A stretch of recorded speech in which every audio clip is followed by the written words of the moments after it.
Hey दोस्तों, welcome back to the essay writing series wisdom for the future. तो essay की चर्चा को और आगे बढ़ाते हैं और इस वाले वीडियो में will talk about dissecting an essay. क्या काम करेंगे? ऑपरेशन करेंगे एस्से का। तो इसके पहले वाले वीडियोस में हमने समझ लिया कि भाई एस्से की डिमांड क्या है। ठीक है, डिमांड समझ लिया, एस्से का रेंज हमने समझ लिया, एस्से को यूपीएससी की आंखों से कैसे देखना है हमने वो समझ लिया, यूपीएससी क्या चाहता है एस्से में हमने वो हल्का फुल्का देख लिया। अब बारी आती है एस्से को और टुकड़ों टुकड़ों में तोड़ के देखेंगे, एक एक लाइन की इंपॉर्टेंस देखेंगे, एक एक लाइन को लिखना कैसे है वो देखेंगे और एक बढ़िया एस्से प्रिपेयर करने की कोशिश करेंगे। तो आज का एजेंडा यही है कि हम स्ट्रक्चर देखेंगे कि क्या है हमारे इंट्रोडक्शन का स्ट्रक्चर, क्या है हमारा बॉडी का स्ट्रक्चर एंड क्या है हमारा कंक्लूजन का स्ट्रक्चर। ढेर सारे पार्ट्स में तोड़ेंगे। तो तैयार हो जाइए ऑपरेशन के लिए। सो फील दिलाता हूँ इससे का यार, सिंपल सी बात है। इंट्रोडक्शन, बॉडी एंड कंक्लूजन, जो नॉर्मल किसी भी आंसर का पार्ट होता है, इंट्रो बॉडी कंक्लूजन करेंगे। ठीक है, ये सबसे ब्रॉड सेग्रीगेशन है। उसके बाद हम थोड़ा देखते हैं कि एस्से में, जैसा कि मैंने आपको बताया कि 1000 से कितना 1200 वर्ड्स का एस्से आपको लिखना होता है। तो अप्रोक्सीमेटली 10 to 11 पेजेस में एक नॉर्मल हैंड राइटिंग वाले बच्चे का ऐसे ये खत्म हो जाता है, इतने सारे words. So in 10 to 11 pages को हमको डिवाइड करना है किसमें? Introduction, body and conclusion. So 1.5 to 2 pages का आप इंट्रोडक्शन लिखो, राइट? बिकॉज बहुत ज्यादा बड़ा नहीं होना चाहिए, ऑलमोस्ट 10% ऑफ द बॉडी होना चाहिए introduction.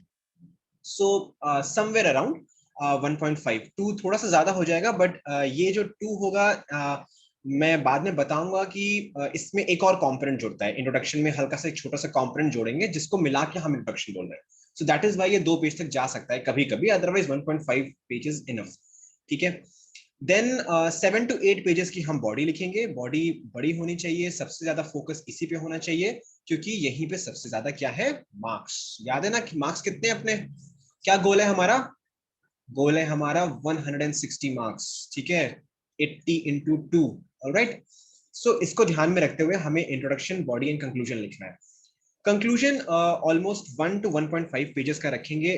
Do not right a conclusion less than 1 pages. बहुत सारे लोग आधे पैराग्राफ, मतलब एक paragraph which is like half a page या फिर 3/4 पेज का कंक्लूजन लिखते हैं।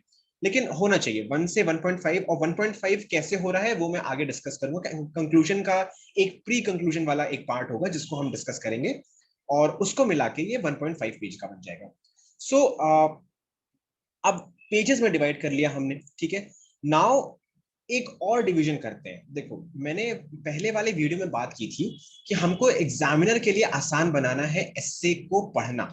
आप लिख कुछ भी लो, लेकिन अगर एग्जामिनर को पढ़ने में ही आसानी नहीं हो रही है तो वो शायद इतना इंटरेस्टेड नहीं होगा आपके एस्से को पढ़ने में, राइट? सो हमको एग्जामिनर को आसान बनाना है। तो ह्यूमन टेंडेंसी है कि वो बहुत ज्यादा कॉन्सेंट्रेट नहीं कर पाता। तो अगर आपके पास ये एक पेज है, सो आई वुड सजेस्ट कि आप पेज में 2 पैराग्राफ्स लिखो। एक पेज में 2 पैराग्राफ्स लिखो। इससे क्या होगा? एक तो उसे दिखेगा, जब देखो हर इंसान बोर होगा, ठीक है, वो दिन में अगर 6 7 8 9 10 ऐसे चेक कर रहा है तो उसको बोरियत तो आएगी, right? Even you can see that when you check your friends copy या फिर किसी टॉपर की कॉपी उठा के चेक करना, तो बोरियत आती है। उस बोरियत को खत्म करने के लिए जब वो ये पेज खोले, उसको लगे चलो भाई ठीक है, 2 पॉइंट की तो बात की है, एटलीस्ट एक पैराग्राफ यहाँ लिखा है, 2 पैराग्राफ यहाँ लिखा है, कम से कम एक पैराग्राफ खत्म तो हो रहा है। ठीक है, तो ये चीज जो साइकोलॉजिकल है, इस चीज पे आपको खेलना चाहिए। और कम से कम 2 पैराग्राफ आपको लिखना है। 2 से ज्यादा सिचुएशन है तो कर लो, but I would not suggest. और एक से कम तो ऑब्वियसली क्या ही करोगे, मतलब एक पैराग्राफ से ज्यादा ही होना चाहिए, राइट? हो सकता है कभी कभी आपका ये पहला वाला पैराग्राफ थोड़ा सा लंबा चला जाए, बट एटलीस्ट स्टार्ट 2 3 लाइंस जो अगले पैराग्राफ की है वो आपका एक पेज में आना चाहिए। ठीक है, सो इससे विजिबिलिटी हल्की से बढ़ जाती है, थोड़ा साइकोलॉजिकल प्रेशर एग्जामिनर के ऊपर से खत्म हो जाता है, इसको बहुत लंबा पैराग्राफ नहीं पढ़ना है।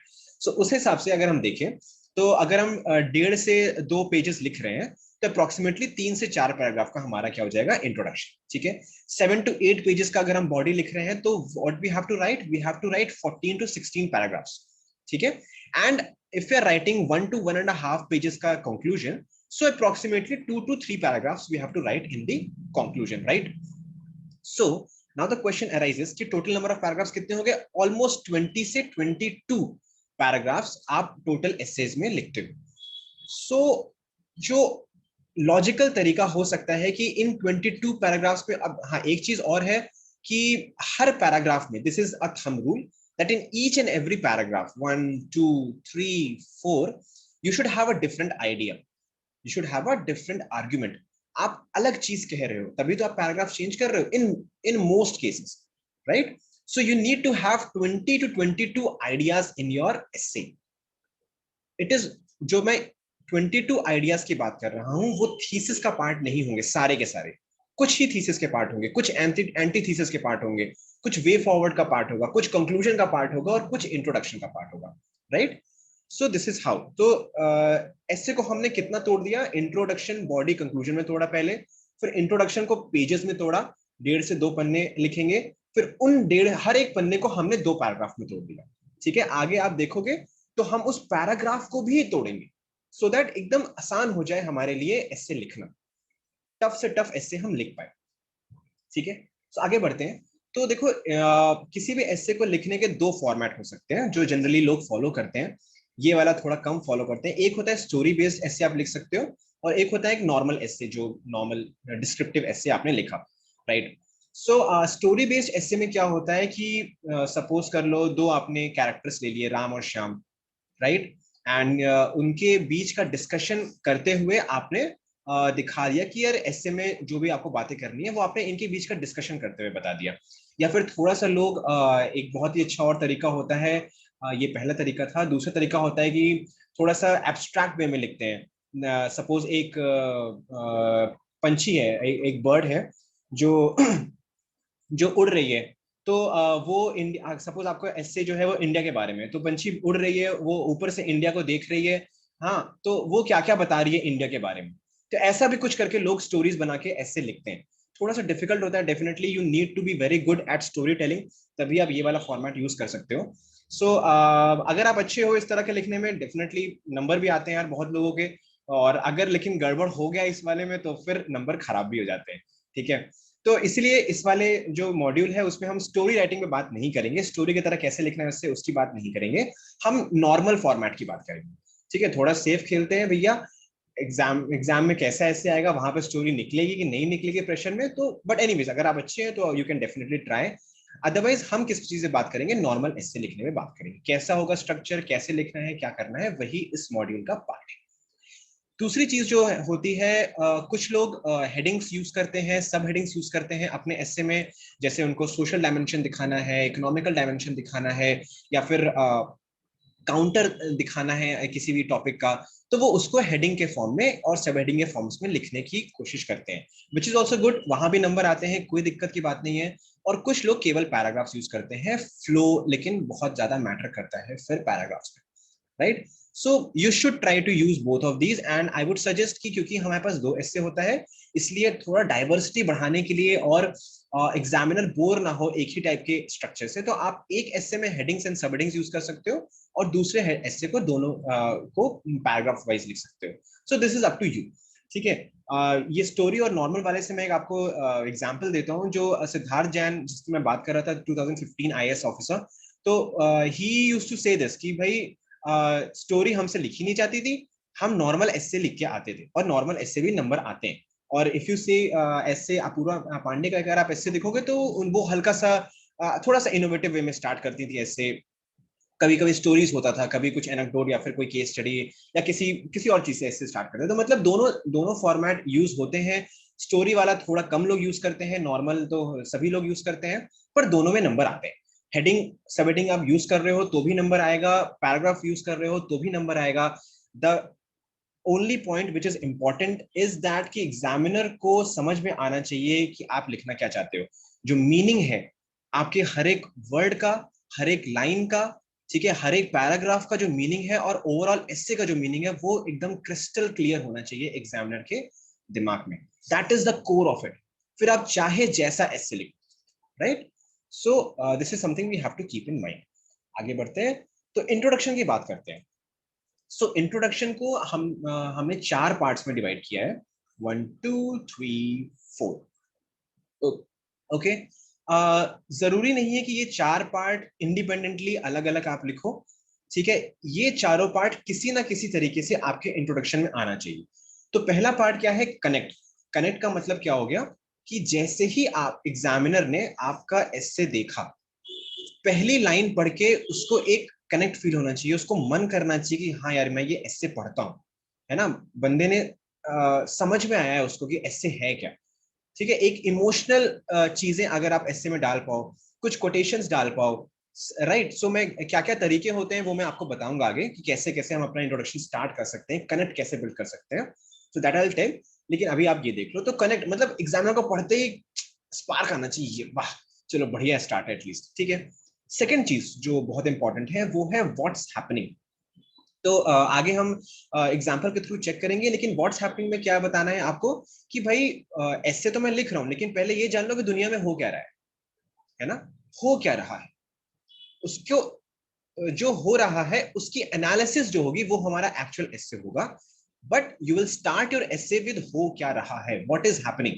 तो एक टाइप ऑफ क्यूरियोसिटी क्रिएट करनी है एग्जामिनर के माइंड में, very important in introduction.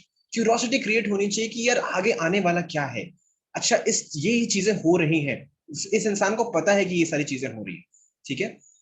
Third third point is कि व्हाई इट इज इंपॉर्टेंट। सी, मैंने आपको पहले बोला कि आपका एटीट्यूड होना चाहिए कि ये ऐसे मेरा है, कोई मुझे लाके दे नहीं रहा। ऑब्वियसली यूपीएससी ने आपको बोला ऐसे लिखने के लिए, लेकिन एटीट्यूड होना चाहिए ये मैं ऐसे लिख रहा हूँ, राइट। जब वैसा ऐसे होगा तो आपको ऐसे का इंपॉर्टेंस बहुत गहरा समझ में आएगा, कि क्योंकि आप लिख रहे हो तो आपके अंदर एक पैशन है, यार ये पॉइंट ये टॉपिक इंपॉर्टेंट है इसलिए मैं इस पे ऐसे लिख रहा हूँ। तो इंपॉर्टेंस क्या है, सपोज कर लो ऐसे आता है, अगेन बॉर्डर डिस्प्यूट्स पे ऐसे रहता है, तो इंपॉर्टेंस क्या है उस चीज का कि यार अगर हमने ये नहीं समझा कि बॉर्डर डिस्प्यूट्स कॉम्प्लेक्स है, तो हम क्या क्या गड़बड़ कर देंगे, हम फालतू के स्टेप्स ले लेंगे, हम जल्दबाजी कर देंगे। तो यही इंपॉर्टेंस है ना। अगर हमने ये नहीं समझा कि सपोज सिटीजनशिप अमेंडमेंट एक्ट जो था उसमें वो उस पे ऐसे है कुछ ऐसा करके ऐसे, तो हमको इसकी इंपॉर्टेंस समझनी है। सिटीजनशिप अमेंडमेंट एक्ट क्या है वो तो एक डिफरेंट चीज है, लेकिन उसकी इंपॉर्टेंस क्या है वो समझना है, तो वो आपको इंट्रोडक्शन में लिखना है, ठीक है।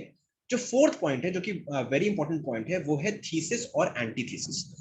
थीसिस का मतलब क्या होता है, इसका मतलब होता है कि आर्ग्यूमेंट्स आप क्या दे रहे हो, how are you supporting. Suppose आपने बोला भाई आईएएस एक अच्छी सर्विस है, why are you saying this, point number 1, point number 2, point number 3, point number 4, ठीक है। आईएएस में हम ये कर सकते हैं, ये कर सकते हैं, ये कर सकते हैं, इसलिए एक अच्छी सर्विस है। एंटीथीसिस का क्या मतलब होता है, काउंटर आर्ग्यूमेंट, कि जो बुद्धिमान इंसान होगा वो ये भी जानता है कि आईएएस की केवल अच्छाइयां नहीं है, खराबी भी है, ठीक है। तो आप बताओगे पॉइंट नंबर 1 खराब है, पॉइंट नंबर 2 खराब है, पॉइंट नंबर 3 खराब है, तो दैट इज वाई ये हो गया इसके एंटीथेसिस। तो एक ऐसे में अगर हम देखें तो किसी भी टॉपिक को जब आप जिस भी चीज से आप सपोर्ट करोगे वो आपकी थीसिस हो जाएगी, जो आप आर्ग्यूमेंट्स दोगे इन फेवर, तो दैट इज थीसिस। अब थीसिस को निकालने का सबसे अच्छा तरीका क्या होता है, that you ask the question because, मतलब आप टॉपिक के सामने, ये आपका टॉपिक है, इसके सामने आप बिकॉज लिखो, ठीक है। फिर आपको जो आंसर मिल रहा है यहाँ पे वो इसकी थीसिस होती है। ये निकालने का एक तरीका है। बिकॉज मतलब कि आर्ग्यूमेंट ना, कि भाई मैं ये टॉपिक इसलिए बोल रहा हूं, यही टॉपिक है जो मुझे प्रूफ करना है। मैंने स्टार्टिंग में बोला पहले वाले वीडियो में कि आपको प्रूफ करना है जो एस्से का टॉपिक है, तो उस टॉपिक को प्रूफ करने के लिए आप क्या क्या रीजनिंग दे रहे हो वो है थीसिस, और उस टॉपिक को डिस्प्रूव करने के लिए आप क्या क्या रीजनिंग दे रहे हो वो होता है आपका एंटीथीसिस। समझ में आ गया, ठीक है। अब हम बात कर लेते हैं कुछ वेज की जिससे आप अपना एस्से स्टार्ट कर सकते हो, जो आप कनेक्ट बिल्डअप करने के लिए। तो यार जो नॉर्मल तरीके हैं आप सबको पता होगा, पहला हो जाएगा कोटेशन।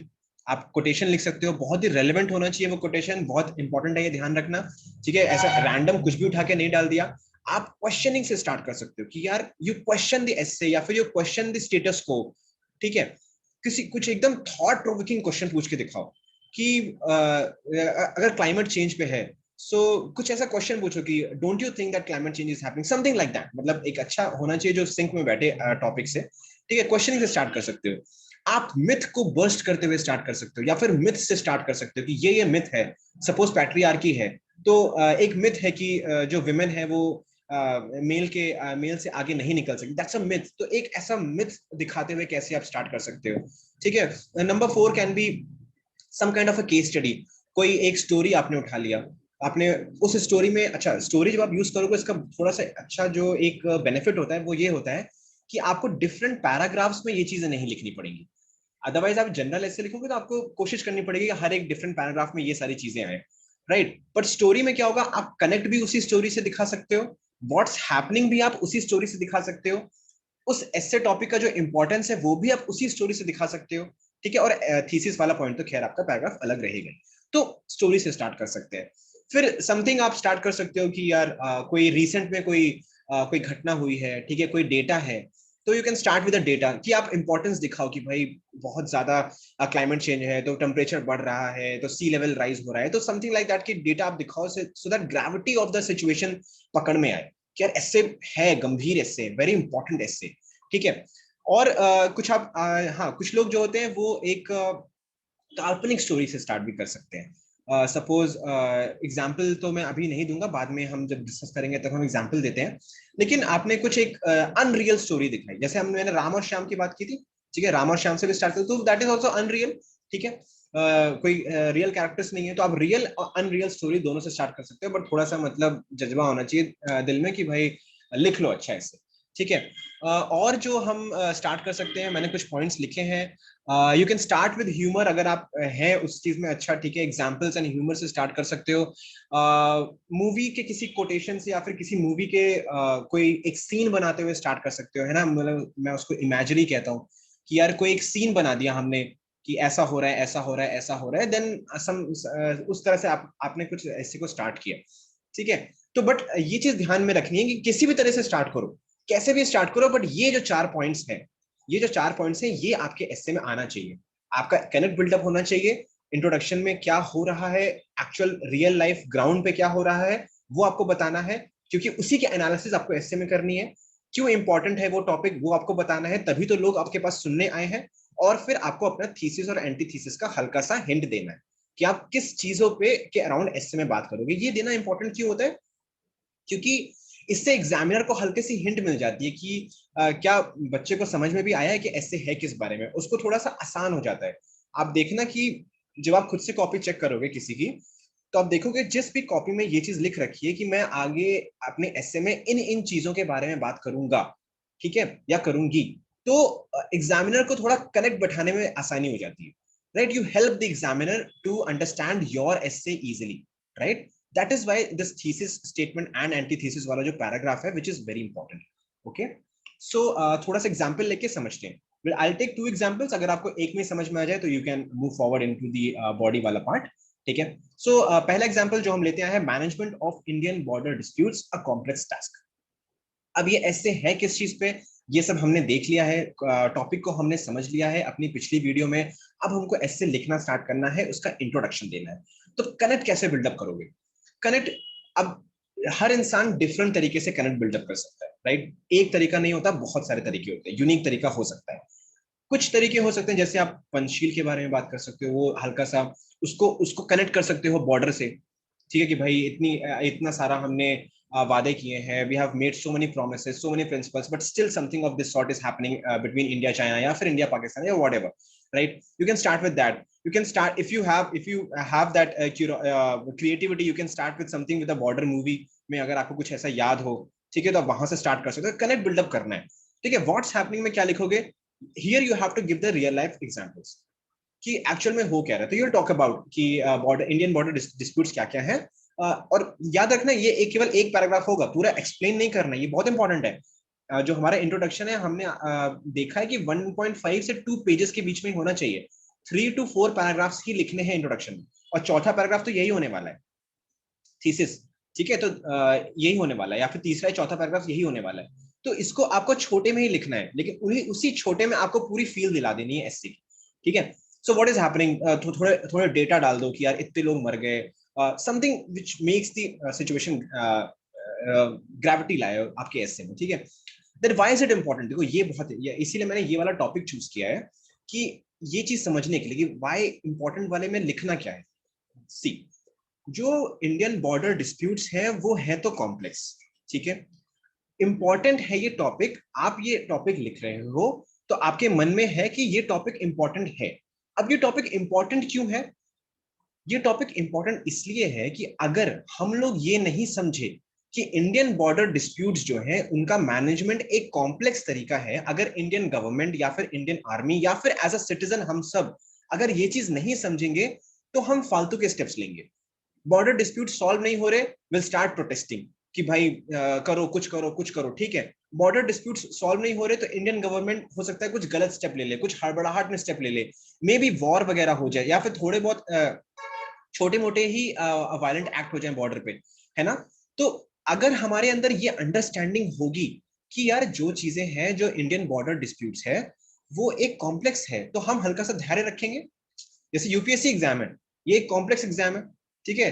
तो अब जो इंसान पहले अटेम्प्ट को सोच के आया कि यार मुझे पहले अटेम्प्ट में करके ही निकलना है चाहे कुछ भी हो जाए, और वो उसकी कॉम्प्लेक्सिटी ना समझे, कॉम्प्लेक्सिटी समझ रहा है फिर तो ठीक है, लेकिन कॉम्प्लेक्सिटी ना समझे, केवल जुनून ही जुनून है, तो क्या होगा, मोस्ट प्रोबेबली शायद वो कोप अप नहीं कर पाएगा उस स्ट्रेस से, ठीक है। तो जिस तरह से हमें समझना पड़ेगा यूपीएससी एग्जाम है, थोड़ा कॉम्प्लेक्स है, थोड़ा टफ है, तो थोड़ा टाइम लगता है, तो धैर्य हमें बनाए रखना है ना, करते रहना है करते रहना है, right. So that is how we have to understand कि इंडिया के जो बॉर्डर डिस्प्यूट्स है वो भी टफ है, तो हमें धैर्य बनाए रखना है, यही इसका इंपॉर्टेंस है। ये ऐसे नहीं है, बट ये हम ऐसे पढ़ क्यों रहे हैं, इसको एनालाइज क्यों कर रहे हैं, क्योंकि यही इसका इंपॉर्टेंस है, ठीक है। So that is something we have to understand. उसके बाद थीसिस एंटीथीसिस मैंने आपको बता दिया, आप आर्ग्यूमेंट दोगे, क्या क्या आर्ग्यूमेंट दोगे। पहला जो आर्ग्यूमेंट आएगा आपका वो आएगा कि क्यों कॉम्प्लेक्स है, नंबर 1 नंबर 2 नंबर 3 आप सारे पॉइंट्स लिखोगे, ठीक है। कभी हम पूरा ऐसे डिस्कस करेंगे तो पॉइंट्स भी डिस्कस कर लेंगे, but that is how you have to do. और फिर नंबर 2 आपका एंटीथीसिस।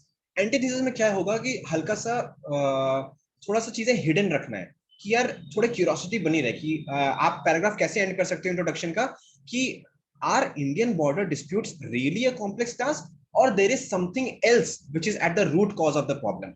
तो आपने समथिंग एल्स डाल दिया, तो आप ऐसे में ये तो दिखाओगे कि कॉम्प्लेक्स है लेकिन कुछ और भी है शायद प्रॉब्लमैटिक, तो आप वो भी एग्जामिनर के हिंट में डालते हो, उसको हमेशा क्यूरियोसिटी बनी भाई क्या बोलने वाला है और क्या कॉम्प्लेक्स हो सकता है, ठीक है।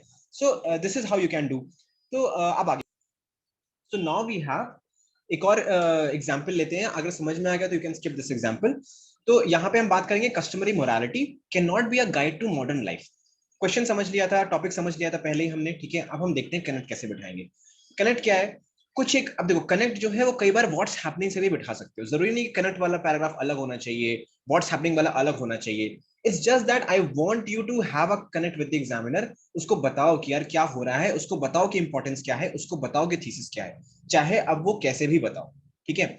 तो कनेक्ट आप बता सकते हो कि कस्टमरी मोरालिटी, जैसे गर्ल चाइल्ड एजुकेशन का कुछ एग्जांपल ले सकते हो, कुछ वुमेन एम्पावरमेंट का एग्जांपल ले सकते हो कि हमारे देश की जो वुमेन है वो पीछे हैं, कस्टमरी मोरालिटी की वजह से पीछे हैं, या फिर फैमिली के बारे में या कोई एग्जांपल ले सकते हो, या फिर रिलेशनशिप्स के बारे में एग्जांपल ले सकते हो, ठीक है। Something which should be very very जो जो लोग जानते हो, अनस्टैंड एग्जाम्पल या फिर बहुत ज्यादा यूनिक एग्जाम्पल मत लेना जो इंसान समझ ही ना पाए, बट जो सबको पता है और जो सब देख रहे हैं और वो स्ट्राइक करे उसके एकदम दिमाग पे।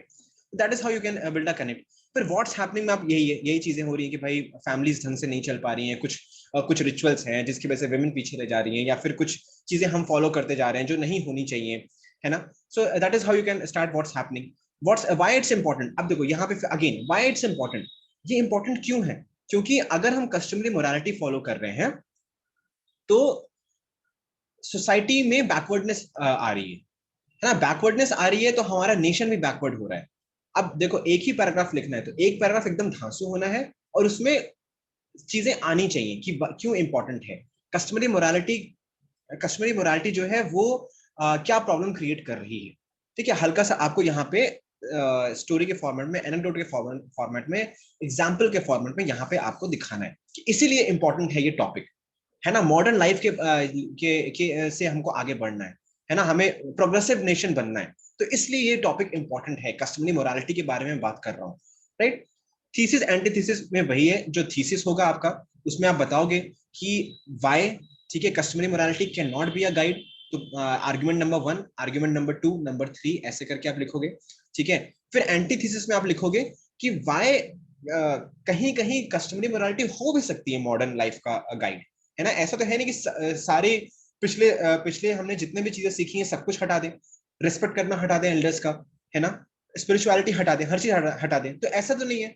तो कुछ ना कुछ चीजें हैं जो हमें रखनी भी है, कुछ ना कुछ चीजें हमें नहीं रखनी है। तो that is how thesis and antithesis निकल के आएगा। ठीक है, बॉडी पे आते हैं, अब इंट्रोडक्शन के बाद बॉडी पे आएंगे। तो बॉडी का हमको पता है कि 7 से 8 पेजेस होने वाले हैं, लगभग 14 से 16 पैराग्राफ्स होने वाले हैं, राइट। सो बॉडी में मेन जो होता है वो है थीसिस। आपको थीसिस लिखनी है। अब आप मतलब उन आर्ग्यूमेंट्स को लिखोगे, उनको पैराग्राफ के फॉर्म में एक्सप्रेस करोगे, वो कैसे करना है वो आगे बात करेंगे। और फिर एंटी थीसिस लिखोगे, फिर उनको पैराग्राफ के फॉर्म में एक्सप्रेस करोगे। ठीक है, this is the second part. और फिर थर्ड, जब आप थीसिस और एंटी थीसिस लिख रहे हो तो आपको सिंथेसिस लिखना पड़ेगा कि मैंने प्रोस बता दिया, मैंने कॉन्स बता दिया, मैंने ये साइड ऑफ स्टोरी बता दी, वो साइड ऑफ स्टोरी बता दी, असलियत क्या है, असलियत क्या है, वो आएगा सिंथेसिस, जो कहीं ना कहीं वे फॉरवर्ड का रूप ले लेती है कि असलियत ये है तो अब हम करें क्या, है ना। एग्जाम्पल के थ्रू आगे हम देखेंगे। थीसिस लिखने से थोड़ा सा पहले जस्ट एक पैराग्राफ आपको स्टैटिक और टेम्पोरल डायमेंशन पे लिखना है। मतलब टेम्पोरल मतलब कि उसका हल्का सा हिस्टोरिकल पर्सपेक्टिव। ठीक है, हर एक देखो, हर एक टॉपिक का हिस्टोरिकल पर्सपेक्टिव होता ही है, चाहे कोई भी टॉपिक हो, राइट। तो उसका हल्का सा हिस्टोरिकल पर्सपेक्टिव डालना है। क्यों डालना है? क्योंकि इससे एक कनेक्ट बिल्ड होता है। एग्जामिनर जो है, आप ये समझो पहली बात तो वो थोड़ा सा 40-50 के अराउंड, 60 के अराउंड ही बंदा होगा, हो सकता है कोई कुछ भी हो सकता है, लेकिन हाँ, बट एटलीस्ट थोड़ा सा पढ़ा लिखा इंसान होगा, तो ऑब्वियसली थोड़ा सा हाई एज वाला होगा। तो उसको भी वो ये चीजें पढ़ के पहले बात तो खुश हो जाएगा। दूसरी बात, जब ये जो हिस्टोरिकल पर्सपेक्टिव है वो हल्का सा कॉम्प्रिहेंसिवनेस लाती है आपके एस्से में, right. So you have to mention कि भाई इसका हिस्टोरिकल पर्सपेक्टिव ये है, आज के समय में हम इसकी बात कर रहे हैं। तो हल्का सा टेम्पोरल डायमेंशन आपको यहाँ पे डालना है। कैसे डालेंगे वो हम ब्रेनस्टॉर्मिंग वाले सेशन में देखेंगे, राइट। सो ये हो गया बॉडी का स्ट्रक्चर। और सिंथेसिस और वे फॉरवर्ड करने के बाद प्री कंक्लूजन की बात करेंगे, वो हम आगे देखेंगे। कभी कभी जरूरी नहीं है कि एक इंडिविजुअल पार्ट हो सकता है कभी कभी ये वे फॉरवर्ड की तरह ही पार्ट बन जाता है। हो सकता है कि आप कंक्लूजन से पहले कुछ चीजें बताना चाह रहे हो, फिर आप अपने कंक्लूजन को उतरना चाह रहे हो, तो उसके लिए हमने ये चीज छोड़ रखी है। सो दिस इज द बॉडी वाला पार्ट। अब देखो यहाँ पे क्या होगा कि मैटर क्या है कि हमारे पास है 14 से कितने 16 पैराग्राफ्स, लगभग 14 से 16 पैराग्राफ्स हमको लिखने हैं। 14 मान के चलते हैं। तो जरूरी नहीं कि सब में आपको 7-7 लिखना है, ऐसा जरूरी नहीं है। ऐसा हो सकता है जब टॉपिक बैलेंस्ड हो, जिसके हम दोनों ओपिनियंस दे सकते हो, ठीक है।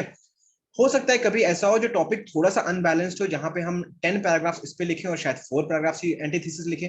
शायद एंटीथीसिस जो हो वो इतनी स्ट्रांग ना हो, या ऐसा भी हो सकता है कि टॉपिक एकदम ही मतलब ट्रू हो, जिसको आप निगेट नहीं कर सकते। For example, education is the foundation of the society. तो यार ये तो मतलब सच है ना, एजुकेशन तो है ही फाउंडेशन ऑफ द सोसाइटी, उसको हटा तो नहीं सकते। तो उस पर हो सकता है कि आप 12 और 2 के हिसाब से लिख दो। अब यहाँ जो 2 आएगा वो एंटीथेसिस ऐसा नहीं आएगा education is not the foundation of society, ऐसा नहीं आएगा। वो आएगा कि यार एजुकेशन के साथ साथ कुछ और चीजें भी हैं जो फाउंडेशन ऑफ सोसाइटी है ना, केवल एजुकेशन नहीं। सो दैट इज हाउ वो एंटीथेसिस बोलोगे या फिर काउंटर बोलोगे या फिर एक पेरिफेरल, जिसे कहते हैं एक पेरिफेरल आर्ग्यूमेंट आप देके निकल लोगे, क्योंकि ऐसे जो है वो आपको एजुकेशन पे ही लिखना है। ठीक है, सबसे ज्यादा मेजर पार्ट आपका एजुकेशन पे होना चाहिए, लेकिन आप पेरिफेरल भी दोगे कि एग्जामर को पता लगे कि हाँ इंसान की ब्रॉड थिंकिंग है, मल्टी डायमेंशनल सोच सकता है, थोड़ा हट के सोच सकता है। ठीक है, सो दैट इज हाउ।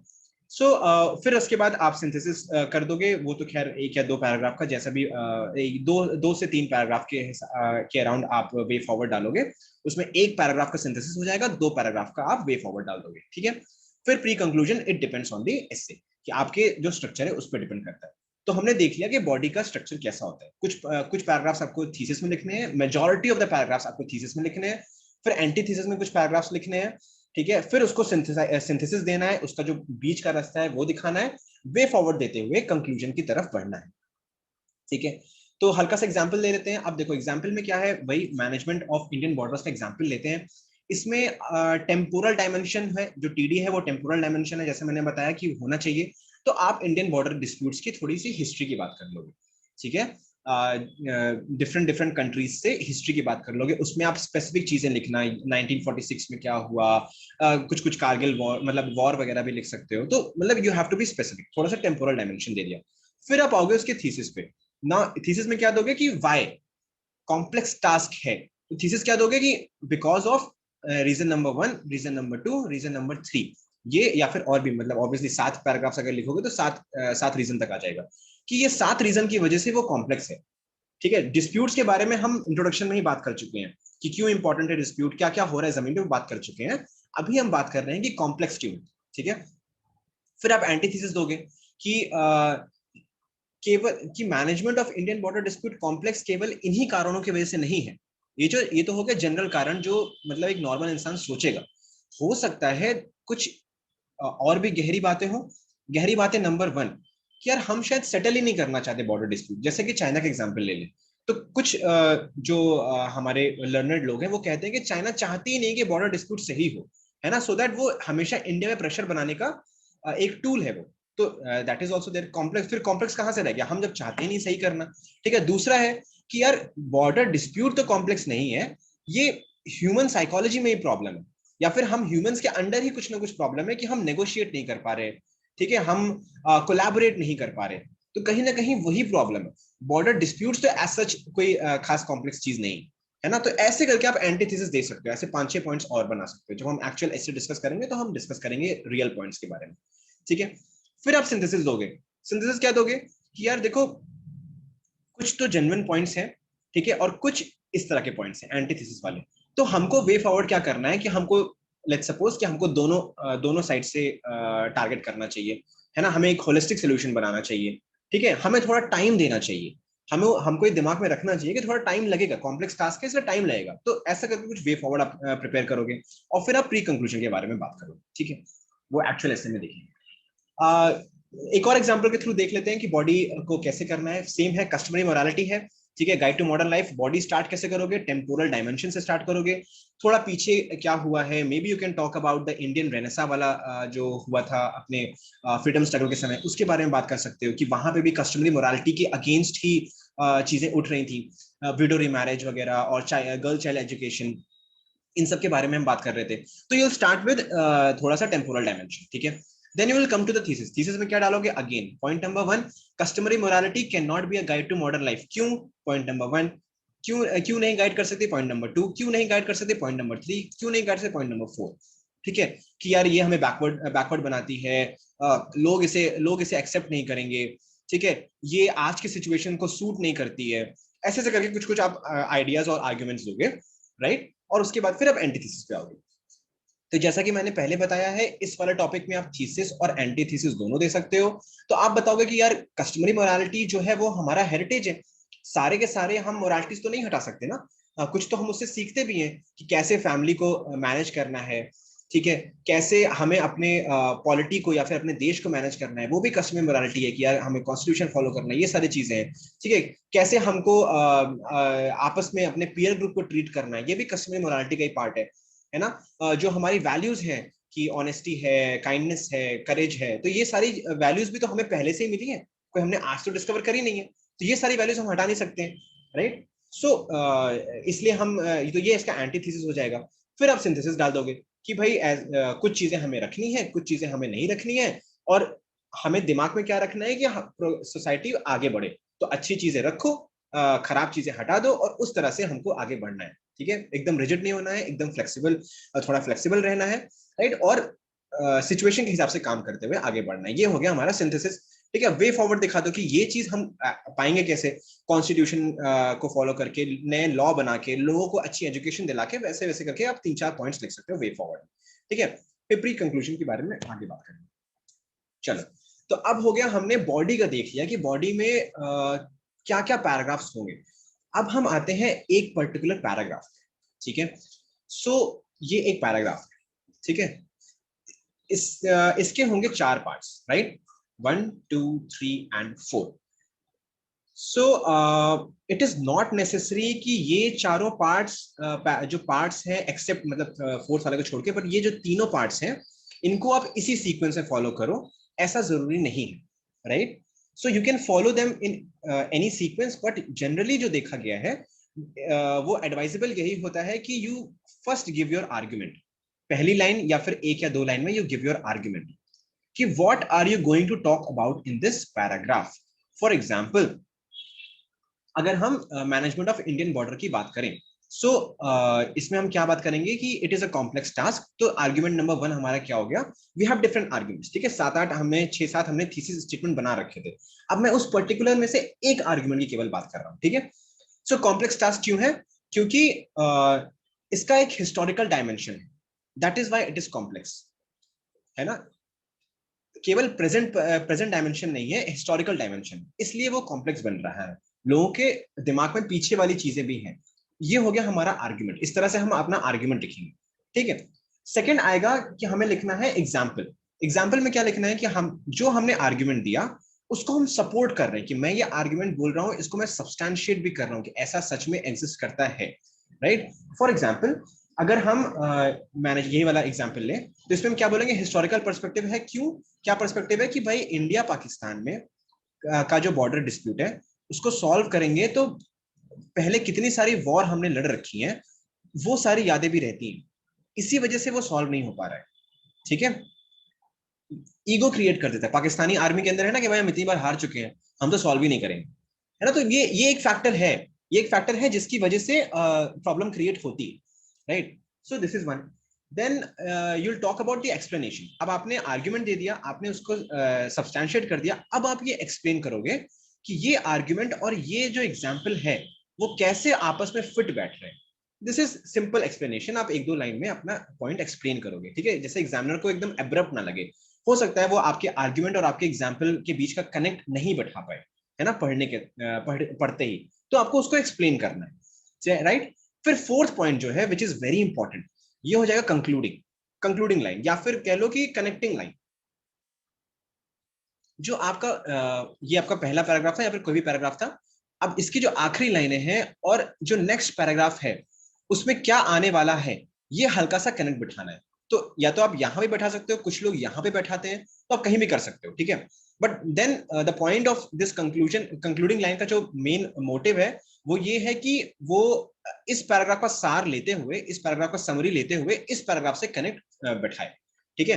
तो कैसे करेंगे वो will talk in the brainstorming वाला जो वीडियो है, विल टॉक इन दैट, ठीक है। तो आपने ये देख लिया, आपने आपने सबसे पहले क्या कर दिया, आपने आर्गुमेंट दे दिया, फिर आपने उसको एग्जांपल दे दिया, या फिर आप उसको एक्सप्लेन पहले कर दो, फिर लास्ट में एग्जांपल दे दो, फिर उसके बाद फोर्थ में आप उसको बात कर लोगे कि कैसे ये वाला पैराग्राफ मतलब नेक्स्ट पैराग्राफ में क्या आने वाला है, हल्का सा हिंट दे दो, ठीक है।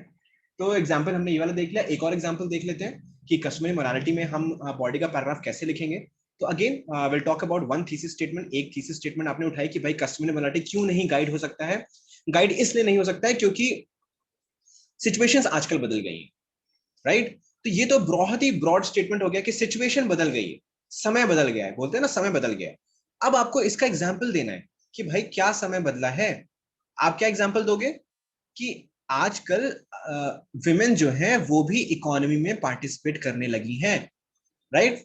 इसका भी आप एक डेटा दे दोगे कि female labour force participation rate का कुछ डेटा दे, कुछ भी दे सकते हो, ठीक है, जो एक अच्छा सा स्ट्राइकिंग डेटा हो, right. So that is how you will substantiate, ठीक है। थर्ड में यू विल से कि क्योंकि सिचुएशन बदल गया है, जैसा कि हम यहाँ देख रहे हैं विमेन काम कर रही हैं, इसलिए कस्टमरी मोरालिटी जो है वो आज कंप्लीटली हम उसको फॉलो नहीं कर सकते, हमें सिचुएशन के साथ आगे बढ़ना है। चौथा जो लाइन होगा, चौथा लाइन नहीं मतलब जो चौथा पार्ट होगा पैराग्राफ का, वो हो जाएगा कि अब ऐसा कुछ भी बात कर सकते हो कि यार चलो हमने विमेन के बारे में बात कर ली, अब हम आगे बढ़ते हैं इसकी चीज के बारे में बात करते हैं, कुछ ऐसा आप कंक्लूजन कर सकते हो या फिर आप कनेक्ट कर सकते हो, ठीक है।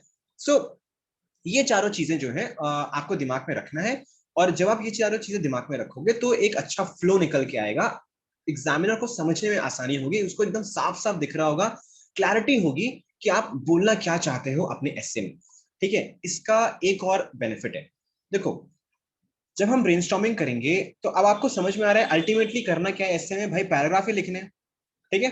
पैराग्राफ के यही चारों पैराग्राफ के कंपोनेंट्स हैं।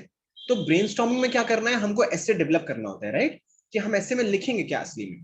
तो लिखना क्या है, आइडिया, एग्जाम्पल, एक्सप्लेनेशन तो आप खुद से ही कर लोगे।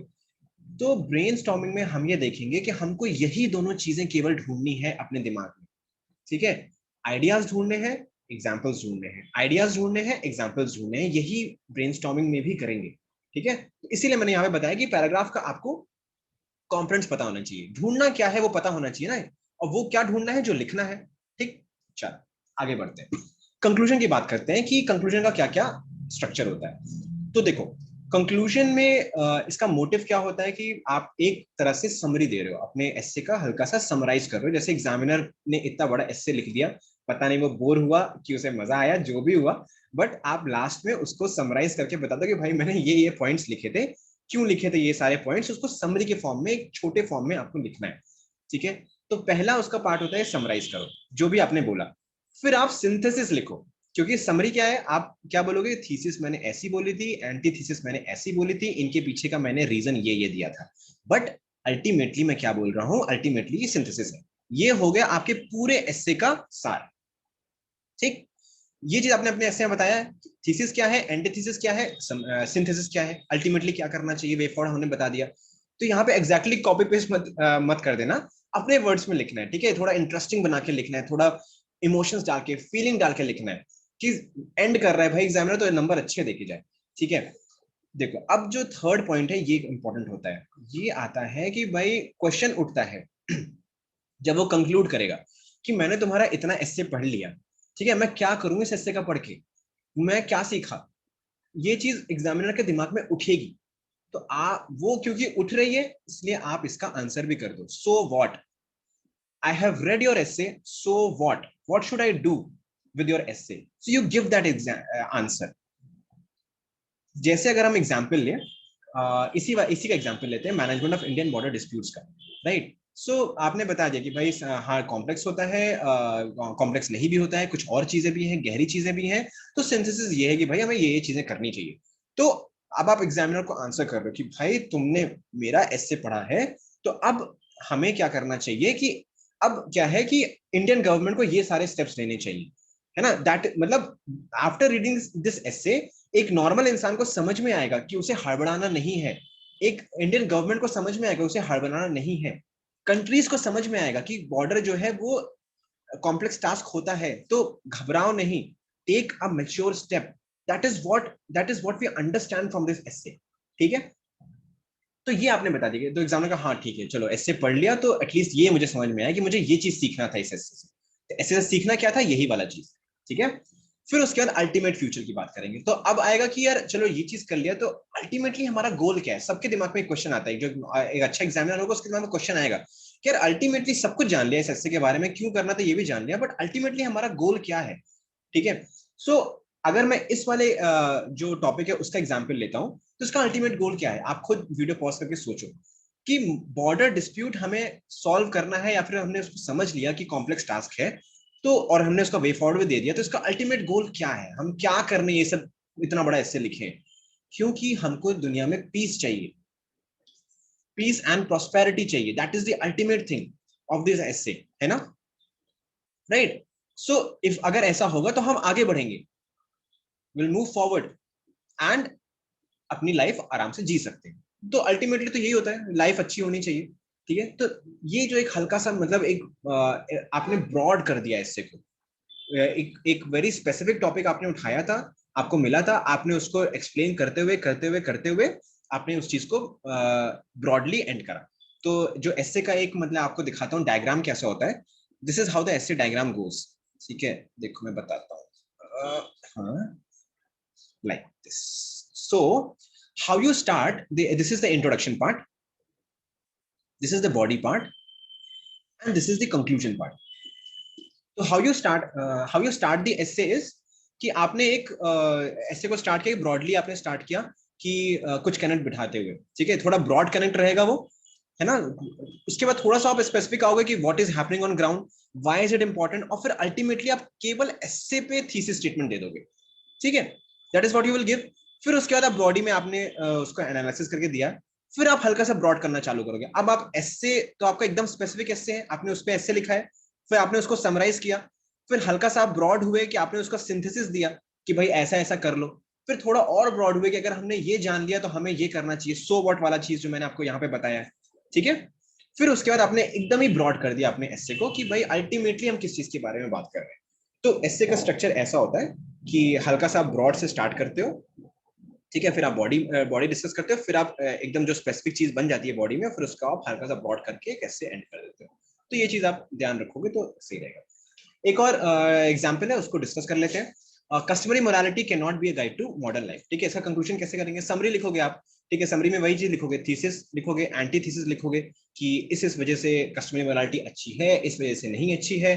ठीक है, फिर आप अल्टीमेटली सिंथेसिस लिखोगे कि भाई सिंथेसिस को भी मतलब अच्छे फॉर्म में लिखना है।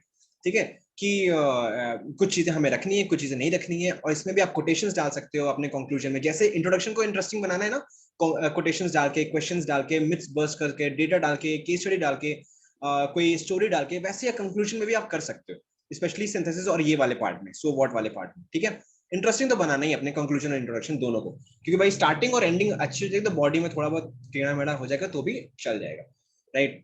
एंड अगेन अल्टीमेट फ्यूचर इसका क्या होगा कि भाई दुनिया के मतलब हमारे जो सभी लोग हैं, ठीक है, सोशल इनइक्वालिटी ना हो, ये हमारा अल्टीमेट, सोशल इनइक्वालिटी ना हो, इनइक्वालिटी ना हो, ये हमारा अल्टीमेट है। सभी लोग प्रोग्रेस करें, ये हमारा अल्टीमेट है। ठीक है, फिर आप एंड कर सकते हैं वासुदेव कुटुंबकम टाइप का, या फिर सर्वे भवन्तु सुखिना टाइप का चीजें से आप कंक्लूड कर सकते हैं कि भाई यही तो हमारा अल्टीमेट है कि सब लोग खुश रहे, सब लोग चिल मारे एकदम, यही कंक्लूजन है। ठीक है, तो ऐसे अपने अल्टीमेटली एंड करना है। तो ये कंक्लूजन का पार्ट हो गया। सो इस वाले मॉड्यूल में हमने क्या क्या डिस्कस कर लिया? सबसे इंपॉर्टेंट पार्ट जो हमने देखा कि स्ट्रक्चरिंग देखी हमने। ठीक है, इंट्रोडक्शन का स्ट्रक्चर क्या होता है? 4 स्ट्रक्चर्स होते हैं इंट्रो का अगर हम बात करें। सो पहला होता है कि आपको कनेक्ट बिल्डअप करना है एग्जामिनर से, एकदम इसको दिमाग में स्ट्राइक करना चाहिए, दिल में स्ट्राइक करना चाहिए, भाई क्या इससे लिखने वाला है ये। फिर ग्राउंड सिचुएशन बतानी है। ठीक है, फिर आपको बताना है कि what is the importance of this essay. And fourth you will talk about कि मैं इस एस्से में किस किस चीज को, कैसे इस एस्से को मैं प्रोसीड कर रहा हूँ। थीसिस एंड एंटीथीसिस आपको बतानी है। हो सकता आप चाहो तो एंटीथीसिस छुपा भी सकते हो, मतलब हल्के से हिडन रख सकते हो, एक क्यूरियोसिटी क्रिएट करने के लिए, क्या ऐसा भी हो सकता है, इसके बारे में हम बात करेंगे एस्से में, राइट। फिर इंट्रोडक्शन का देख लिया हमने। फिर बॉडी का हमने देखा कि भाई you have to write about thesis, कुछ पैराग्राफ्स, ठीक है, 7 to maybe 10 paragraphs depending on the topic. फिर you will talk about the antithesis, वो भी अगर 7 से चाहे कभी कभी 2 पैराग्राफ में भी खत्म हो सकता है डिपेंडिंग ऑन द टॉपिक। फिर you will talk about the synthesis, right, and you will talk about the pre conclusion, या फिर you can way forward, right. Then you will talk about the, हमने सीखा कि कंक्लूजन का structure क्या होता है। सबसे पहले हमको समराइज करना है कंक्लूजन को, फिर उसके बाद हमें उसका सिंथेसिस बताना है कि भाई मुद्दे की बात तो यही है, सच्चाई तो यही है। ठीक है, थर्ड में हम थोड़ा सा बताएंगे भाई तुमने क्या सीखा इस एस्से को पढ़ के, है ना, what did you learn from this essay. और फोर्थ हम बताएंगे अगर तुमने लर्न किया ये सारी चीजें, तुमने क्यों लर्न की, है ना, अल्टीमेट चीज क्या है। तो अल्टीमेट फ्यूचर के बारे में हम यहाँ पे बात कर लेंगे, और फिर टाटा बाय बाय हो जाएगा, एस्से यहीं पे खत्म हो जाएगा। सो यार नेक्स्ट वाले वीडियो में will talk about the brainstorming, क्योंकि वहीं से सब कुछ स्टार्ट होना है, वहीं से सारा कंटेंट डेवलप करना है। तो वो कैसे करना है, क्या क्या टेक्निक्स होती हैं ब्रेनस्टॉर्मिंग की, वो हम अगले वाले वीडियो में डिस्कस करेंगे। तब तक आप लोग प्रैक्टिस करते रहिए, ढेर सारी प्रैक्टिस करते रहिए। जैसा बताया है, सोचो जो आपने पहले ऐसे लिख रखे हैं उनको देखो, क्या आपने इस फॉर्मेट में लिखा है, कुछ कमी है तो केवल उनको ऐड करो। अपनी पूरी पर्सनैलिटी या फिर अपना पूरा तरीका चेंज करने का जरूरत नहीं है, केवल इंप्रूवमेंट की जरूरत है। ठीक है, अगर आप नहीं लिख पा रहे हो ऐसे, डेफिनेटली जीरो पे हो, definitely follow this strategy, right. It is very objective and very logical strategy है, जो आपको 120 130 140 मार्क्स के अराउंड लेके आई देगी, है ना, जो एक अबव एवरेज स्कोर होता है, right. So till then stay tune with us. उसके बाद जाने से पहले मैं इकोनॉमिक सर्वे के बारे में आपको बता देता हूँ। जो एक कोर्स है, एसए में बहुत ज्यादा यूज आता है इसके पॉइंट्स का। इनफैक्ट जीएस के आंसर्स में भी, आपके अगर ऑप्शनल में भी इसका यूज आ सकता है, तो you can definitely join this course. और उसके बाद आप शेड का मेंटरशिप भी ले सकते हो, which is very unique form of mentorship we are coming up with. ठीक है, सो सारे डाउट, सारे चीजें आपको हेल्प करी जाएगी, कोई आप पे चीजें इम्पोज नहीं करेंगे, बट विल ट्राई कि आपका खुद का एक यूनिक जो टेंडेंसी है वो बाहर आए। ठीक है, so you can always contact shed from Telegram and through Telegram and WhatsApp. ये नंबर दे रखा है, you can follow shed on Telegram and YouTube. तब तक चिल मारो, मस्त रहो, ब्रेनस्टॉर्मिंग वाले क्लास में मिलते हैं। Till then good bye, this was Abhinav Shrivastava, thank you guys.